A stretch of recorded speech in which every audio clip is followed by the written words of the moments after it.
Shalom, Rastafari, Assalamu alaikum, and peace to the kings and the queens in the earth. I just want to give a thank you to everyone who's been listening, even if it's just 1 or 10 or 20. I've gotten a lot of feedback from the past couple podcasts or couple posts that I've done. I want to thank y'all from the heart, and you just know it's appreciated. That's all. You know how I get down. I'm always giving thanks. But today, we got to give credit when credit's due. Nashville cops, give credit when credit is due. Now, y'all know how I get down. I am for my people. I am for police reform, because there's definitely still, millions of us who are in danger of some of these cops who on a daily basis come out and they have a specific reaction to specific people of color. And we have gone so hard on that. But at the same time, I think that there has to be also the same type of energy for the police officers who do a great job every day, who get up, who leave their families, who do the proper training, who go into these situations and risk their lives for the betterment to keep everyone safe, and they do it the right way. We need to give these guys, these cops, the same energy that we give to horrible cops who shoot people, unarmed, or arrest people different ways. So we'll get into that in a different post, because I'm quite sure I'll get into different things like this. But this is more about, I want to give just some love to the Nashville cops, and I'm going to say their names. Rex Engelbert and Michael Collazo. These two amazing, and the entire really nice Nashville cop area who was in there. I got to give a shout out to them when they're doing a good job.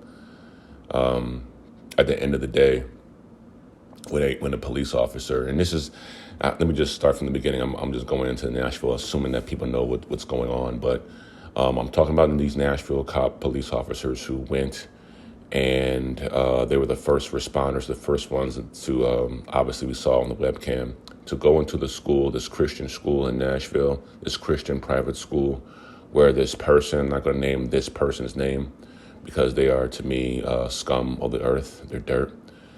And they went in with tons of guns. They've had 6 different assault rifles and 5 different, basically armed up to the T. And they were able to purchase these guns while having, admitted mental issues. We'll get into that a little later. But this person went into the Christian school, blasted their way in, and killed multiple adults and multiple children. Obviously, when the police came, they had a reaction, and we saw the webcam through the web footage that was attached to these cops. And from the get-go, they get out the car and they get that good old AR, they load up, and they move militant, and they go head first. They didn't wait for the head equipment to come in. They didn't wait for SWAT. They went straight in and eliminated the threat as fast as possible. I'm quite sure they would love to have gotten there before, but some of these things are not prevented. And again, we have to give a shout out to them, because if you guys remember that incident in Texas, I think it was Merle, Texas, where this person is just shooting cops, and this person is shooting and killing children. He's killing children as we speak. And they didn't respond for almost an hour as he's in there killing. The parents were in there having to grab their kids and get out. So they were reamed, and I think that there was also a call as an example to anybody else. I think that underlining, the cops have probably saw that video and said we will never be looked as that. With all the guns that's available to these people, we are not going to be a bunch of just cowards when it's time to face, aggression. So I had to give kudos to the Nashville cops for literally coming in there and doing what they were supposed to do. So that's that. Now, the whole show is not about that. The whole show is also, what's the solution? I have a lot of Canadian people who listen to my stuff. And, I also have seen where they're like, it's gun control, it's gun control, it's gun control. And it's easy for a Canadian to say that because your laws were like that from the beginning. They're like, well, yeah, but your culture was not the same as ours. Your country was not built like my country was built. My country was literally built on oppression, slavery, and guns, the right to bear arms. I mean, the country was filled with every colonizer from every ethnicity at one point. There was French colonies, English colonies, Irish colonies, of course, British colonies, and then they were fighting internally. Meanwhile, ain't none of this your land. So what does that entitle? That entitles consistent war, constant battles, constant, land grabs. By the time you figure out that it's all said and done, now you're in the 17 and 1800s. You know what I'm saying? And now you're in the night, and now you're going to real war. And so I'm not advocating that everyone should have a gun, but don't, when you come to it's just gun control. You have to understand how deep this goes. Yes, it's definitely gun control, but how are you going to tell when a person who's a mayor, a governor, I mean, there's pictures right now I think it was a state senate posting with his family, and every single person, including his wife and kids, has an AK-47 custom with switches on it and everything. I love their guns, like they're custom, they're colored, they're lighter. They have the one AK, the newer ones that are modern. They're much lighter, and they have less kickback. Like they have, these are state senators. How are you gonna talk about gun control when you can go to some places in Texas and open up a bank account and they give you a Mossberg pump, a 12 gauge? That should be all legal. Well, in essence, you're right, but in turn, you're not, because there's so many guns that are out there that if you start taking the guns away from the people who legitimately want to protect themselves, how are we supposed to do that then? It is literally about it's really two things. It's about mental gun control. Who gets the guns? There should be extensive background checks. If anyone has a mental issue, they should not be. This person apparently went to about 5 or 6 different stores, bought all the magazines, and was able to do it while having admitted literally taking, medicine and taking, literally going through depression. There is no way in God's green earth that should happen. First of all, I'm sorry, but how in the hell is it okay, right? Is there not a system? Is there not a fucking system where if you see one person buying a magazine that day, they shouldn't be able to go to another store and buy a magazine? Because there's obviously limits, right? You go to, like, I used to be a gun owner, so I'm telling you all the laws from a gun perspective. When you go down south, there's only a certain amount of money and a certain amount of things. You can't just go in there with $1 million and say, I want to buy every gun in here. You can't do that. There's limits. So what they do is then they go to different stores. But I'm telling you right now, I'll put it this way: if you were black and you're like me, and all of a sudden you go around town buying a bunch of guns in different stores, you're probably going to have the feds. I probably would have the feds at my house the very next day. Let's just put that out there. So what I'm trying to say is, how is it okay for someone to continuously go around buying multiple magazines, different type of guns in the same city, and there's not an alarm, or they're not red flagged, right? Their names are in some sort of database that says, hey, wait a minute, this person just bought like 5 AKs. The FBI or some kind of gun control situation should be visiting their home and be like, why do you need all these guns again? Please explain why. And we're going to be watching you for a while until we figure out why you have tons of ammunition with you. And don't give me the hunting and all this other shit. We don't live in the safari. We don't live in anywhere in the East where there's lions and if you're in a country with bears, there's only certain guns you could buy to defend yourself at the end of the day. So we not in hunting, you get that out of here too. That means nothing. However, when it comes to mental health, when it comes to actually it's the people who actually have the guns who need to be assessed also, right? Because the thing about New York State is it's not easy to get a gun, right? It's not easy to be registered. To register to get the gun, you have to actually go through some paperwork and even an assessment. Well, if you drive down to Virginia, which is probably 7 or 8 hours away, or West Virginia, whatever, there's no type of restrictions like that. You can literally show your ID, purchase a gun however you want to. And those are the things that need to stop. And it's kind of weird. It's very weird. The NRA, the National Rifle Association, literally just stood up and was like, we want to stand firm and we want to give a big shout out to our great cops. And it's like, how are you doing that? It doesn't really make much sense because you are the reason why this person who actually, like, you're the reason why this person shot kids. You could say guns don't kill people, people shoot people. Yeah, it's true. And the guns that get into the people who kill people is too high.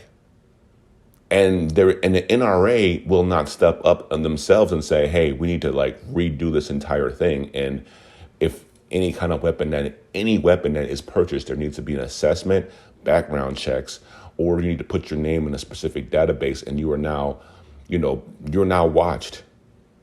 Because this person could easily, again, same day went in and bought 5 different magazines from 5 different stores. How in one day? You're clearly getting ready for something. Okay, and if you have mental health, you shouldn't have a fucking gun. That's just what it is. Like, straight up. Even me, I had plenty of guns. And I've healed a lot. Now, I'm not a person who's ever going to do a massive shooting or whatever. I never thought about it. But I'd still need mental healing. But imagine if someone was able to was in my position and decided to wake up one day and be like, I'm going to the school, I'm going to let them have it. So it's literally like how these people getting these high rifle guns in general, any weapon, how are they getting it? How are you not monitoring them? And how is the NRA not stepping up? You know why? It's all business and money. The NRA could care less about how many guns they put out that kill children every fucking day and year. They definitely don't care. Their choppers go to our neighborhoods, they shooting up everybody in the place, and at the end of the day, they don't care.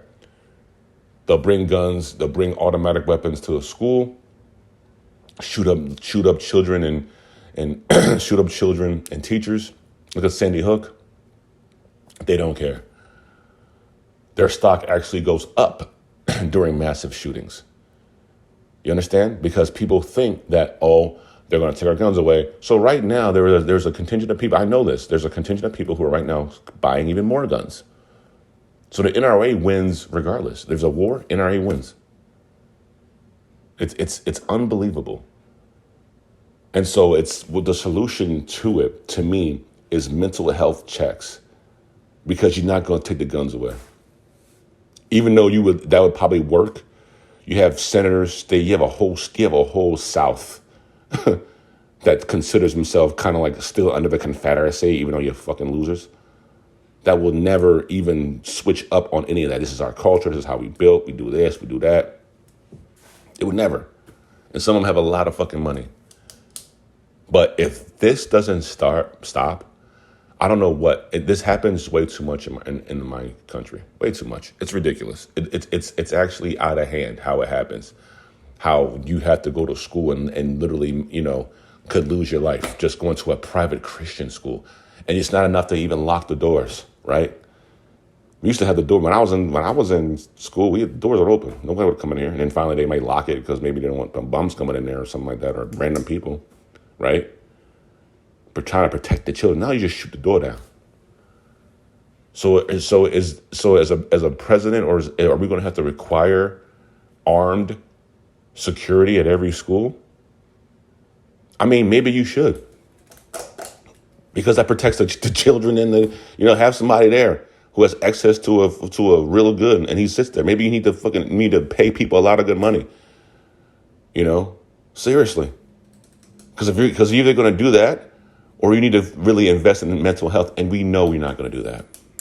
We know you're not going to put heavier restrictions on states that say if you have any mental issue, you cannot purchase a gun. And if you go around buying multiple magazines, you are automatically red flag. You buy one or two, you go to 2 different gun stores in one day. What are you doing? If you purchase one over here and you purchase one over here, you have to answer to that. And these are just some things that I can add. And, I don't know. Maybe it's right or wrong, but what I know is there needs to be fucking change. There needs to be change. And even in the South, they'll tell you that. They don't want these crazy people getting these guns, but they also were raised on the gun. So you're not taking it away. And in essence, if I'm living in Florida, no, I kind of don't want no gun control as far as like taking them away because everybody else has them. And so I lived in Texas, right? And it felt like to a point where you were a little bit safer because everyone has it. Nobody was just coming up and robbing you. Keep yourself out of positions. I'm not saying you should arm everybody, but at this point, if you are not going to do something and you're not going to take them away, then you need to give everybody else one.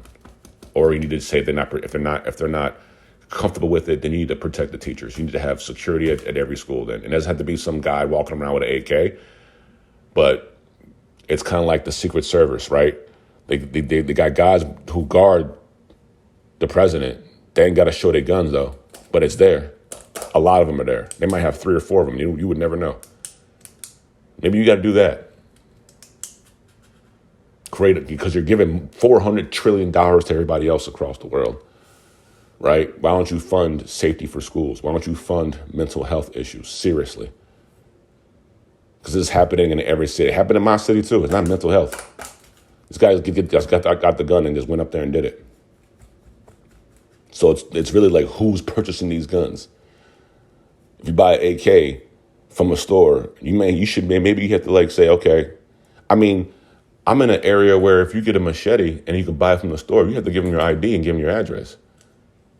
That machete is even registered. You understand? So if it comes up on a crime, they know exactly who did it or where it was purchased.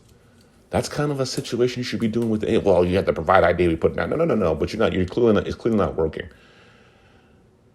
You know, something has to happen here. Because these kids are not protected in any way. If I had children who were going to school in the States, I'd be petrified every day. I really would, considering what they got to go through. Now, there's good schools in it, but considering what they got to go through every day, I'd be so on that school. If there was any issue, I'd pull them out right away. So, thank y'all for listening. This is another long one. I could go even longer, to be honest with you, because this discussion can go on for so long. And I didn't even hit some of the points that I'm looking down on my notes. I didn't even hit some of the points that I really kind of wanted to. So this might be like a double when I come back on it, because it's a mixture. You know, it's a mixture of mental health. It's definitely a mixture of gun control. I am an avid person who likes to have protection.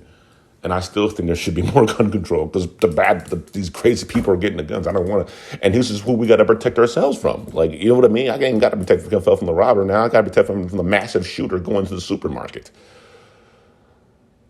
So I also don't want to take away from, again, my original point. Nashville cops give credit when credit's due. They went in there, they did their job correctly, and they should be awarded for it. And every cop also. Because I'm in a town just 2 weeks ago where 2 cops got shot. One of them got shot in the face by a shotgun. They survived. And they still arrested the person with no harm.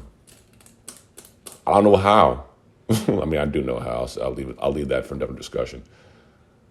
But cops who do good jobs and cops who do their job the right way, maybe we commend them more. Maybe instead of talking about how always the bad ones, we could get the good ones. Give them, and then maybe the bad ones will understand, like, this is how you get treated when you actually do your fucking job. So thank y'all for listening. Excuse me again, I could keep on going. I literally could keep this shit popping. I think I talk too much. But thank you for listening from the heart, for real. Again, run that music up. If you can, Coach Treasy, just put on all DSPs.